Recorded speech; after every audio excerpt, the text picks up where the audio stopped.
जय जगन्नाथ पे तुम मो यूट्यूब चैनल लिपो क्लासेस को स्वागत। आज वीडियो पे देखिए आर्यभट्टीय मूल उपादान।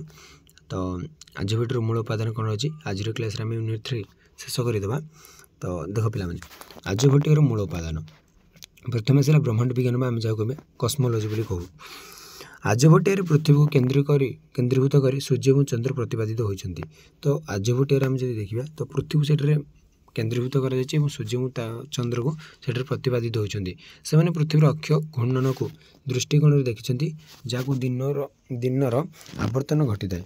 तो जहाँ आम दिन जो आवर्तन घटुची तो से आम घटी थाए से कौन पृथ्वीर अक्ष को घूर्णन को दृष्टिकोण देखते। बुझे ना पे ये कौन आर्यभट्टीय आम पृथ्वी को केन्द्र कर सूर्य और चंद्र को प्रतिपादित कर जो कि आम पृथ्वीर अक्ष को घूर्णन को दृष्टिकोण देखते जहाँ दिन आवर्तन घटी थाए।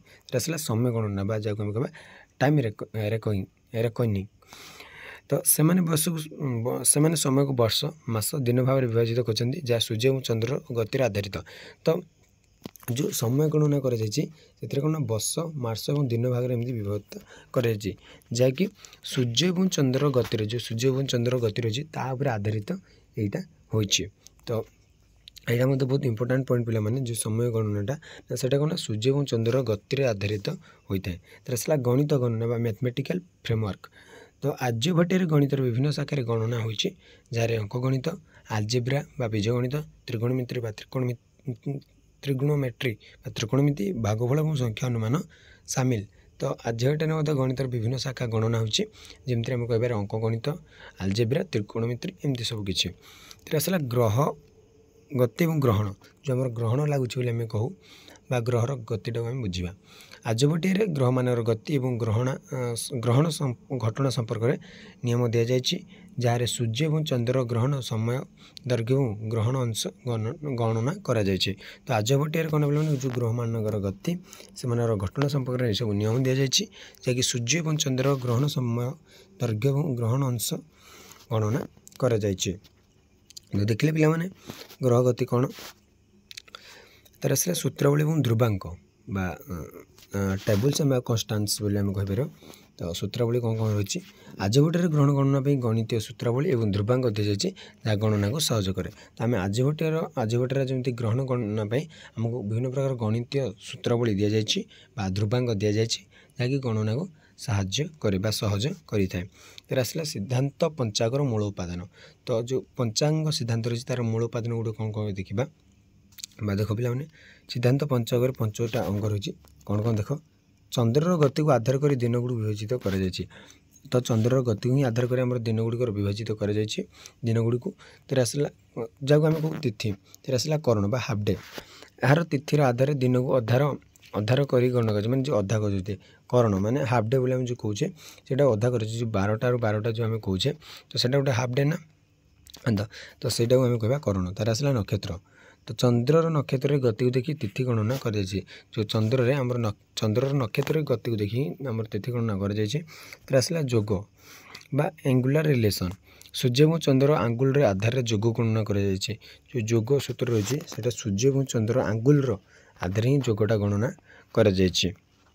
आसला 12 जगह आम वीकडे सप्ताह दिन गुड़ आम नाम दि जाए जो 7टी नाम दि जाए। तो सीटा सप्ताह 3 दिन नहीं आमर नामकरण कर। देखिए पे ग्रहण और ग्रहण गणना कौन सिद्धांत पंचांगर ग्रहण घटना समय दैर्घ्य एवं ग्रहण अंश गणना कर जहाँ धार्मिक और कृषिक कार्यकलाप गुरुत्वपूर्ण जो आम सिद्धांत पंचांगर रही। तो यहाँ ग्रहण घटनाटा समय दैर्घ्य और ग्रहण अंश गणना कर जहाँकि धार्मिक माने धार्मिक और कृषिक माने कृषक मान कार्यकलाप यहाँ बहुत गुरुत्वपूर्ण धार्मिक कार्यकलाप और कृषिक कार्यकलाप यहाँ बहुत गुरुत्वपूर्ण होता है। तो सिद्धांत पंचांग प्रस्तुत आधुनिक जंत्र और गणित मॉडल व्यवहार कर जहाँ पूर्व गणना प्रणाली को सुधार करे। तो बर्तमान सब आधुनिक जंत्र आसला और गणित मॉडल गुड़ व्यवहार करागला जहाँ फल पूर्व गणना प्रणाली से सुधार करवा किसी चेंजेस आनी था ताठर टे उन्नत होता है। तो आसला पे देखिए जयसिंह स्वाल और जंतर मंतर कौन शोवाई ସିଂ ଦ୍ୱିତୀୟ ବା ଯାହାକୁ ଆମେ କହିବା ଜୟସିଂ ଚୌହାନ ଯିଏକି ରାଜପୁତ ଥିଲେ ସେ 18 ଶତାବ୍ଦୀରେ ଶାସନ କରୁଥିଲେ ଏବଂ ଭାରତୀୟ ଜ୍ୟୋତିଷ ଶାସ୍ତ୍ରକୁ ସେଉଠାରେ ତାଙ୍କର ଅବଦାନ ପାଇଁ ପ୍ରସିଦ୍ଧ। ମାନେ କ'ଣ ନା ସେ ଭାରତୀୟ ଜ୍ୟୋତିଷ ଶାସ୍ତ୍ରକୁ ବହୁତ କିଛି ଅବଦାନ ତାଙ୍କର ରହିଛି। ସେ ଜଣେ ପ୍ରମୁଖ ରାଜା ଥିଲେ ଯିଏ 5ଟି ଜ୍ୟୋତିଷ ଦ୍ରଷ୍ଟାବଳୀ ବା ଯନ୍ତର ମନ୍ତର ନିର୍ମାଣ କରିଥିଲେ ଦିଲ୍ଲୀ, ଜୟପୁର, ଉଜ୍ଜୟିନୀ, ମଥୁରା ଏବଂ ବାରାଣସୀରେ। ତ ଏ ଯେଉଁ 5ଟା ରହିଲା ସେଥିରେ ସେ କ'ଣ କରିଥିଲେ ନା 5ଟି ଜ୍ୟୋତିଷ ଦ୍ରଷ୍ଟାବଳୀ ସୃଷ୍ଟି କରିଥିଲେ ଯାହାକୁ ଆମେ କହୁ ଯନ୍ତର ମନ୍ତର। ଏ ଦ୍ରଷ୍ଟାବଳୀ ଗୁଡ଼ିକ ତାଲା ଏବଂ ପ୍ରାସାଦ ଉପକରଣ ଗୁଡ଼ିକୁ ବ୍ୟବହାର କରି ନିର୍ମାଣ କରାଯାଇଥିଲା ଯାହା ପୂର୍ବରୁ ବ୍ରାସ୍ ଉପକରଣ ଗୁଡ଼ିକୁ ଚାଲୁଥିଲା। ତ ଏଇ ଯେଉଁ ଦ୍ରଷ୍ଟାବଳୀକୁ ତାଲା ଏବଂ ପ୍ରାସାଦ ଉପକରଣ ଗୁଡ଼ିକୁ ନେଇକି ହିଁ ସୃଷ୍ଟି ହୋଇଯାଇଥିଲା ବା ବ୍ୟବହାର କରି ନିର୍ମାଣ କରାଯାଇଥିଲା ଯାହାକି ପୂର୍ବରୁ ବ୍ରାସ୍ ଉପକରଣ ଗୁଡ଼ିକୁ ନେଇ ଚାଲୁଥିଲା। ସେମାନେ ସୂର୍ଯ୍ୟ, ଚନ୍ଦ୍ର ଏବଂ ତାରାମଣ୍ଡଳର ଅବସ୍ଥାନ ମାପିବା ପାଇଁ ବିଭିନ୍ନ ଉପକରଣ ଗୁଡ଼ିକୁ ଅନ୍ତର୍ଗତ କରିଥିଲେ ଯଥା ସୂର୍ଯ୍ୟ ଦ୍ୱାର, ଆର୍ମିଲାରୀ ଗ୍ରହଣ ଏବଂ ଉଚ୍ଚତା ଓ ଦିଗ ମାପିବା ପାଇଁ ଉପକରଣ ଗୁଡ଼ିକୁ। ତ ସେମାନେ ସୂର୍ଯ୍ୟ, ଚନ୍ଦ୍ର ଏବଂ ତାରାମଣ୍ଡଳର ଅବସ୍ଥାନ ମାପିବା ପାଇଁ ବିଭିନ୍ନ ଉପକରଣ ଗୁଡ଼ିକୁ ସେମାନେ ବ୍ୟବହାର କରୁଥିଲେ ବା ବିଭିନ୍ନ ପ୍ରକାର ଉପକରଣ ସେମାନେ ଅନ୍ତର୍ଗତ କରୁଥିଲେ ଯାହାଦ୍ୱାରା ସୂର୍ଯ୍ୟ ଦ୍ୱାର, ଆର୍ମିଲାରୀ ଗ୍ରହଣ ଏବଂ ଉଚ୍ଚତା ଓ ଦିଗ ମାପିବା ପାଇଁ ସେ ଉପକରଣ ଗୁଡ଼ିକୁ ସେମାନେ ବ୍ୟବହାର କରୁଥିଲେ। ତା'ର ଆସିଲା ଯନ୍ତ୍ର ମନ୍ତ୍ର ଗୁଡ଼ିକର ଉଦ୍ଦେଶ୍ୟ କ'ଣ ଥିଲା? ଆକାଶୀୟ ତଥ୍ୟ ଅବଲୋକନ କରିବା, ଜ୍ୟୋତିଷ ସାଧନା ତାଲିକା ଗୁଡ଼ିକୁ ସଂଗ୍ରହ କରିବା ଏବଂ ଆକାଶୀୟ ଗତିବିଧି ଗୁଡ଼ିକୁ ପୂର୍ବାନୁମାନ କରିବା। ତ ଏଇଟାରୁ ପିଲାମାନେ ବହୁତ ଇମ୍ପୋର୍ଟାଣ୍ଟ କ୍ୱେଶ୍ଚିନ୍, ଏଇଟା 1 ମାର୍କ କ୍ୱେଶ୍ଚିନ୍ ଆସିପାରେ କିମ୍ବା 2 ମାର୍କସ୍ କ୍ୱେଶ୍ଚିନ୍ ମୋତେ ଏଇଟା ଆସିପାରେ ଲାଗୁଛି। ତ ଯନ୍ତ୍ର ମନ୍ତ୍ର ଗୁଡ଼ିକର ଉଦ୍ଦେଶ୍ୟ କ'ଣ ନା ଆକାଶୀୟ ତଥ୍ୟ ଅବଲୋକନ କରିବା, ଜ୍ୟୋତିଷ ସାଧନା ତାଲିକା ଗୁଡ଼ିକୁ ସଂଗ୍ରହ କରିବା। କ'ଣ ନା ଆକାଶୀୟ ତଥ୍ୟକୁ ଆମେ ଅବଲୋକନ କରିବା, ତା ସହିତ ଜ୍ୟୋତିଷ ସାଧନା ତାଲିକା ଗୁଡ଼ିକୁ ଆମେ ସଂଗ୍ରହ କରିବା ଏବଂ ଆକାଶୀୟ ଗତିବିଧି ଗୁଡ଼ିକୁ ପୂର୍ବାନୁମାନ କରିବା। ତ ଏଇ 3ଟି ପଏଣ୍ଟ ବହୁତ ଇମ୍ପୋର୍ଟାଣ୍ଟ, ମନେ ରଖିଥିବ। ତାର ଆସିଲା ସ୍ଥାନ, ତାର ସେଇଟା ପ୍ରଥମ ଗୁରୁ ଥିଲା ନା ଦିଲ୍ଲୀରେ ଥିଲା ପ୍ରଥମ, ତାପରେ ଜୟପୁର, ଉଜ୍ଜୟିନୀ, ମଥୁରା ଏବଂ ବାରାଣସୀ। ତ ଏଇ ଯେଉଁ ଆମର ଯନ୍ତ୍ର ମନ୍ତରର ଯେଉଁ ସ୍ଥାନଟା କେଉଁଠି ଥିଲା ନା ପ୍ରଥମେ ଥିଲା ଦିଲ୍ଲୀରେ, ତାପରେ ଆସିଲା ଏଇ 4ଟି ଜିଲ୍ଲା। ତ ସେଥିପାଇଁ କ'ଣ 5ଟି ଜାଗାରେ ହେଇଥିଲା। ତାର ଆସିଲା ତାର ମୁଖ୍ୟ ବିଶେଷତା କ'ଣ ଯନ୍ତ୍ର ମନ୍ତର? ତ ବଡ଼ ପ୍ରମାଣର ତାଲା ଉପକରଣ ଗୁଡ଼ିକ କ'ଣ ଦେଖ। ସ୍ୱାଇଁ ଜୟସିଂହର ଦ୍ରଷ୍ଟାବଳୀ ଗୁଡ଼ିକ ପ୍ରାସାଦ ଏବଂ ତାଲା ଉପକରଣକୁ ବ୍ୟବହାର କରି ନିର୍ମାଣ କରାଯାଇଥିଲା ଯାହା ପୂର୍ବରୁ ବ୍ରାସ୍ ଉପକରଣ ଗୁଡ଼ିକ ଚାଲିଥିଲା। ପୂର୍ବରୁ ଆମେ ଚାଲିଲେ ତ ବ୍ରାସ୍ ଉପକରଣ ଗୁଡ଼ିକ ହିଁ ଚାଲିଥିଲା, ତାପରେ ଆମେ କ'ଣ ତାଲା ଏବଂ ପ୍ରାସାଦକୁ ନେଇକି ବ୍ୟବହାର କରାଗଲା।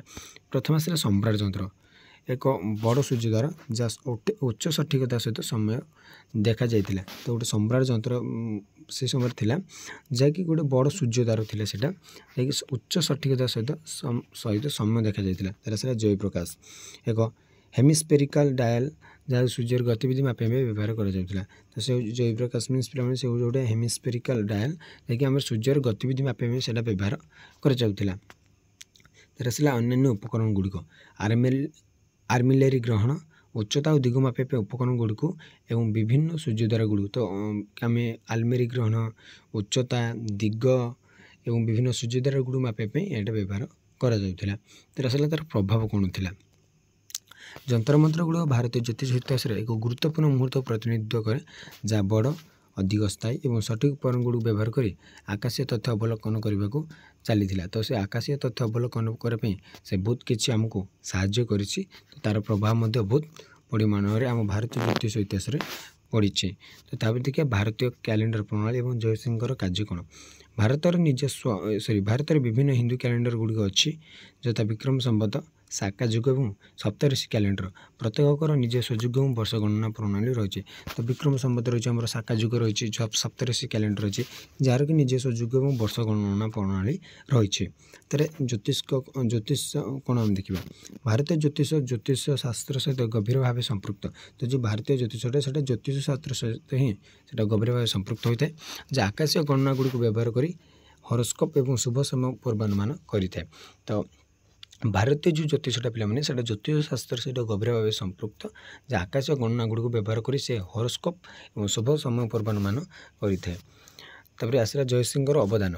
ଜୟସିଂହଙ୍କର ଦ୍ରଷ୍ଟାବଳୀ ଗୁଡ଼ିକୁ ସିଧାସଳଖ କ୍ୟାଲେଣ୍ଡର ସୃଷ୍ଟିରେ ସମ୍ପୃକ୍ତ ନଥିଲେ ବି ସେମାନେ ଆକାଶୀୟ ତଥ୍ୟ ଅବଲୋକନ କରିବା ପାଇଁ ତଥ୍ୟ ସଂଗ୍ରହ କରିଥିଲେ ଯାହା କ୍ୟାଲେଣ୍ଡର ଗଣନା ଗୁଡ଼ିକୁ ସଠିକ୍ କରିବାରେ ସାହାଯ୍ୟ କରିଥିଲା। ତ ଯେଉଁ ଜୟସିଂହଙ୍କର ଅବଦାନ କ'ଣ ଥିଲା ନା ଜୟସିଂହଙ୍କର ଦ୍ରଷ୍ଟାବଳୀ ଗୁଡ଼ିକ ସିଧାସଳଖ କ୍ୟାଲେଣ୍ଡର ସୃଷ୍ଟିରେ ସମ୍ପୃକ୍ତ ନଥିଲେ ବି ସେମାନେ ଆକାଶୀୟ ତଥ୍ୟ ଅବଲୋକନ କରିବା ପାଇଁ ତଥ୍ୟ ସଂଗ୍ରହ କରିଥିଲେ ଯାହା କ୍ୟାଲେଣ୍ଡର ଗଣନା ଗୁଡ଼ିକୁ ସଠିକ୍ କରିବାରେ ସେ ସାହାଯ୍ୟ କରିଥିଲା। आसला सठिकतार प्रतिक्षेप। जयसिंहर प्रधान लक्ष्य था सठिक आकाशीय तालिकागुड़ी सृष्टि करवा जहाँ समय गणना और ज्योतिषीय पूर्वानुमान व्यवहार कर तो आमर जयसिंहर प्रधान लक्ष्य कौन था ना से आकाशीय तालिकागुड़ी सृष्टि करवा जहाँ समय गणना और ज्योतिषीय पूर्वानुमान व्यवहार कर तो पे आज क्लास टी एड रखुच्छी परवर्ती क्लास देखा यूनिट 4 सहित रोचे। जय जगन्नाथ।